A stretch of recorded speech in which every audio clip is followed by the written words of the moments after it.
Well, hello, hello, hello. I am Quatanya Barnett. I am the founder of KPI, a consultant firm that offers specialized employee training, coaching, and contract resources, all with the methodology to help retain employees and resources. So, I am happy to be with you this great day and happy Valentine's Day to each and every one of you. I really wanted to get on today to talk about some things that I think is very important. Well, one of the things I think is important is when it comes to your business, the question is, what should your business look like? What should we be looking at? Here we are, February the 14th, 2023. Many of us, we're just now getting into the groove of for this first semester. Here I go, first semester. Okay, y'all, just left the education sector, so now I'm back focusing on what I do best. Okay, so but we're now in the first tier or when it comes to our business. And so one of the things I wanted to talk about is what does it look like or what should it be looking like, so this first quarter. So what I thought to do was get on, chat with you for a minute and talk about retention. Okay. So last year, if you know anything about me, if you have followed me, again, I'm Quatanya Barnett. I am the founder of KPI, Keenan Producers International's consultant firm. Again, we specialize in employee training. So when I say we specialize or I specialize, or KPI specialize in employee training, that means that no matter what I do, whether I'm working for someone as a consultant or if I'm going in as an employee, I bring in my company. I bring in the meat of KPI to help that particular company to grow. So I think it's very important that we understand who we have in our midst so that we won't disown the mantle or we won't disown the talents that have been presented to us to help grow what it is that we have, right? So, if you don't mind me relaxing and being laid back, this evening.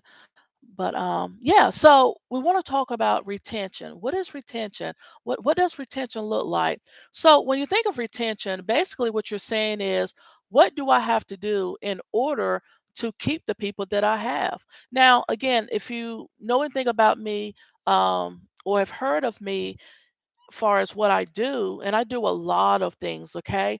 But one of the things I proud upon is my information. So back in 2020, we all, of course, we was going through COVID-19, and there was this thing called the Great Resignation. There was a shift with the Great Resignation. And with the Great Resignation, what it done was it caused people to say, hey, I quit. I don't care how long I've been working for you. I don't care who you are. I don't care if you're the one who got me on, I'm through. People began to see value within themselves. And when they saw the value within themselves, then there was like, hey, this is it, I'm through. And they left. And so the unemployment rate skyrocketed.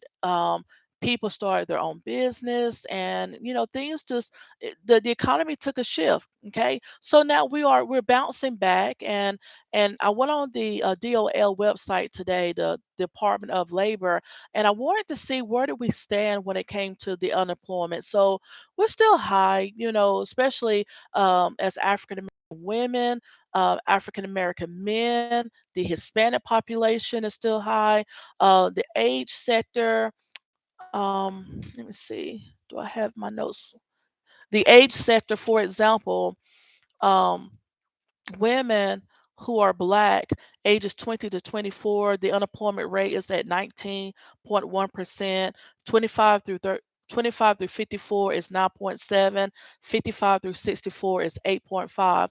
And then with the white counterpart, females, the unemployment rate is 20 to 24. 20 years old to 24 years old is 12.3. So it's lower than, you know, us as black people. Okay, ages 25 to 54 is 6.6. Again, they're lower than us. And then ages 55 to 64, again, lower than the black people. Okay, which is at 6.7. So I thought that was very interesting, stats to bring to you, because again, we're talking about the great resignation. We're talking about retention. What do we need to do to keep people on board? What does it look like for you? No matter if you have a mom pop store, no matter if you work for a big corporation, you are the CEO of a mega company. It doesn't matter. What do you do? Because we all are having the same problems. Everybody, okay?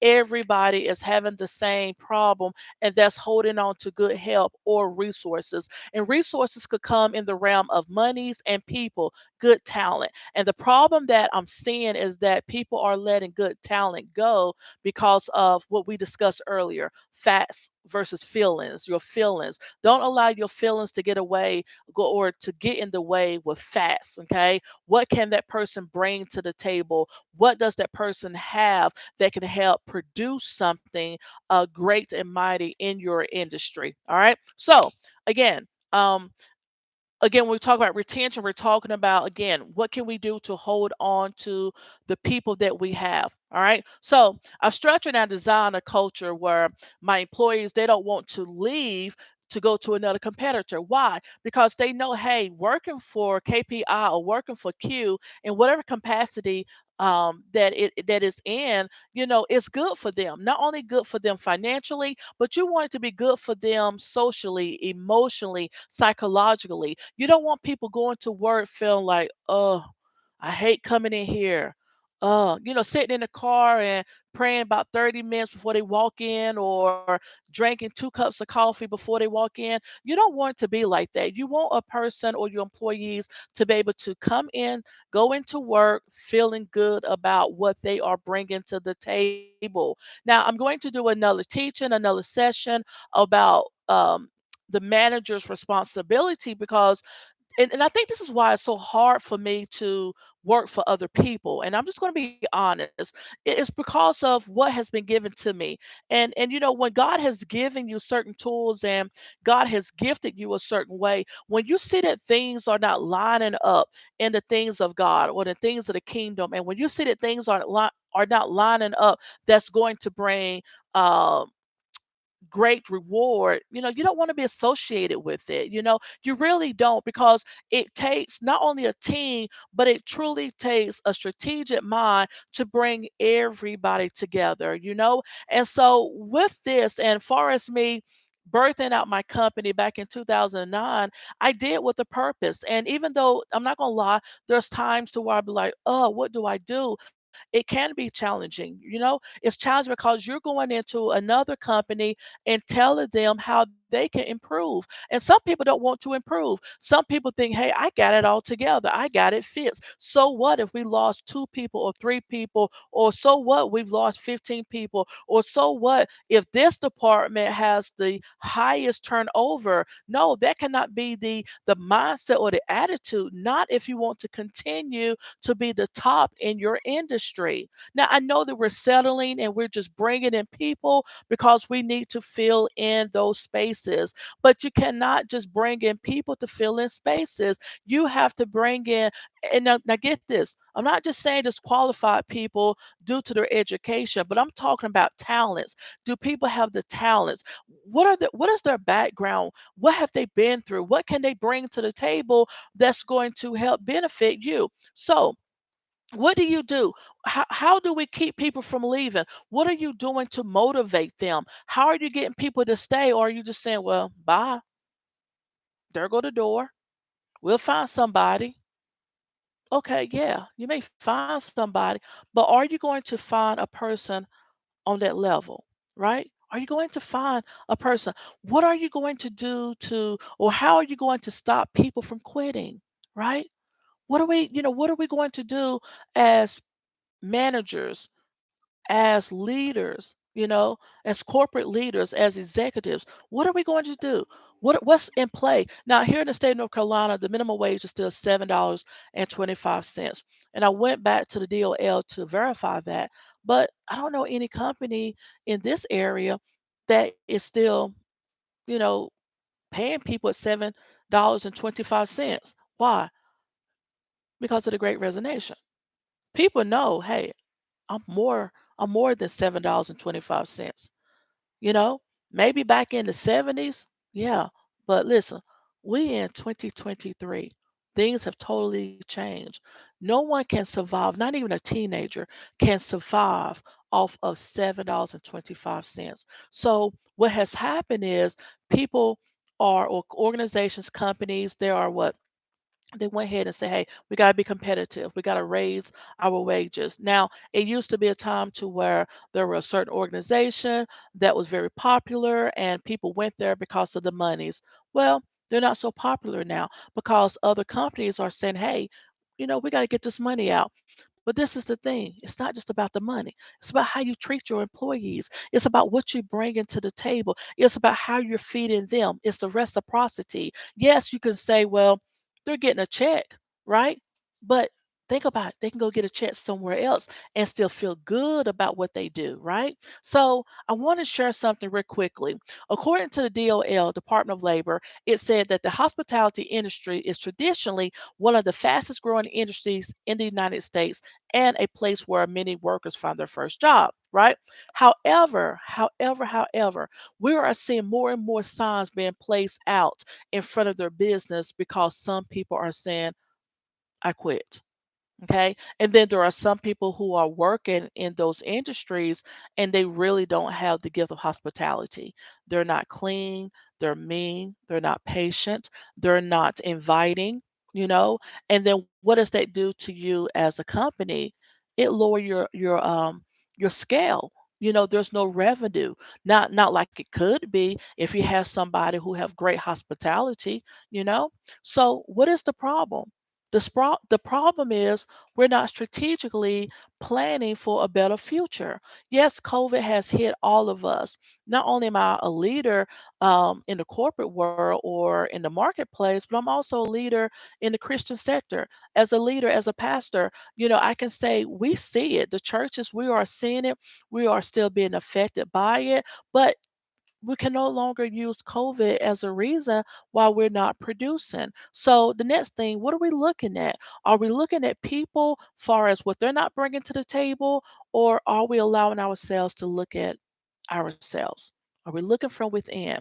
Are we doing feedbacks? Are we doing surveys? What are the missing pieces? What are the missing components? You got the body. How do you keep the body in the seat? Not only how do you keep the body in the seat, but how do you motivate the body? Right? How do you motivate the people? This is where you, as the leader, have to be serious about leading.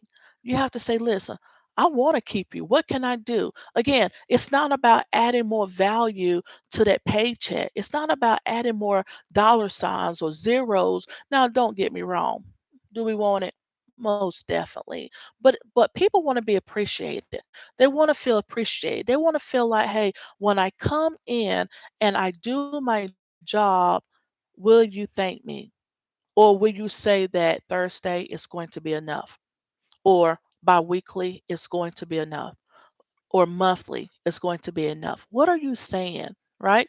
So, according to Slope and Smith, they said that when you talk about the climate and the culture of an organization, the climate describes the shared perceptions of the people in the group or the organization, while the culture is a little bit different. It includes how people feel about the organizations, its beliefs, the values, the assumptions that provide the identity and set the standards of the behavior, right? So, in order to retain what you have to invest in the climate and change the culture.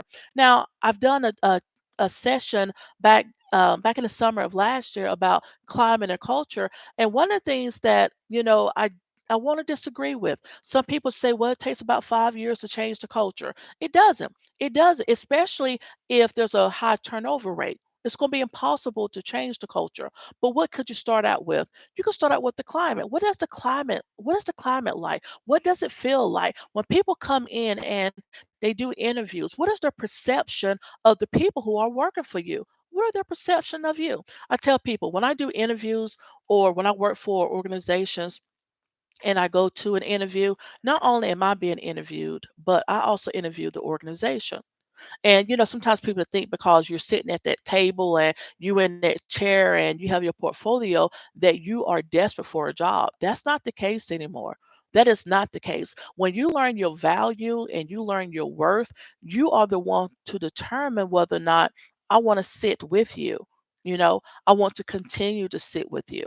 So what do? We look at the climate. If you can get the climate balanced and stable, then work on the culture, because the culture is going to deal with the individuals. As you deal with the individuals, and this is where HR comes in, and this is very important far as the benefits that you bring to your team. Okay, so not only do you want to offer insurance, but you want to also do things for your people so that your people will continue to maintain a healthy mindset. You want to keep them encouraged, you want to keep them motivated. This is why you get a health, or this is how you get a healthy culture. You don't get a healthy culture by everybody believing the same. By saying, oh, well, we have all Christians that work in this company. We're going to be great, and we're going to be a lucrative company. It doesn't always work like that. I'm just being straight up, and again, I'm a believer, but it doesn't always work like that. So it's not just about your spiritual belief, it's about your beliefs and your values as a whole. Because I know people who say that they are believers, but their values are showing something different. Okay, so you want to make sure that your values, your beliefs are in order and balance with the integrity and backing of your vision, so that the climate and the culture, when they merge together, it will cause the people to say, hey, I want to work here, I want to retire from this place, right? All right, so this is my last point, and I am going to stop. All right, so one of my tips I'm going to give you is this: you want to replicate what you have, as long as it's good. You want to replicate it. Okay. So that means you have to figure out what's going to work for us. What is our vision in our organization? You know, who do we see that's mimicking it? Who do we see that's truly taking this seriously, And then that's what you want to model after of. If it's not coming from the head, then guess what? It's not going to what it the tier ones, they're not going to see it, and they're not going to duplicate, you know, the vision, because they don't see it from the top level. Okay, they don't see it. So it's up to you to make sure that your organization and your company be successful by making sure that you set the standards and you set the outcomes. Now, don't just worry about the dividends. Don't just worry about the outcome financially. It will work if you work it by working the people. All right. So again, this is Quatanya. Many people call me Miss Q, and I am the founder, the CEO of Keener Producers Internationals here in Gastonia, North Carolina, where I am a consultant, I am a coach, I tutor students, I coach students, help you to be successful. I am about continuous improvement. If you have any questions, if you would like for me to share some insight to help you, your organization, to become better, if you want me to help your students to become better, then please feel free to reach out to me. You can go to my website at www.keenaproducers.com. Give me a call, 704 396 1820. That is a personal number. So I hope that you feel special about that. But yeah, you can reach out to me, text me and say, hey, Q, I want to know, how can I improve? What is it or how should I be viewing this first quarter? What should it look like? What should my first tier look like? What should the numbers look like? How should I be invested in my people? I didn't talk about it this evening, but ROI, what is your investment? What is your return on investment with your employee? Don't just hire people just to be hiring people. And I know that it's a need, and you say, hey, if I don't fill that spot, then we're going to fail. No, no, no, you won't fail. Trust me, I'm sure there's a better way, but you have to seek after of it. All right. And if you need some assistance in that, then again, reach out to me. I just gave you my personal number. All right. All right. So God bless you. And yeah, stay true to who you are and stay true to the game. All right. Have a good one.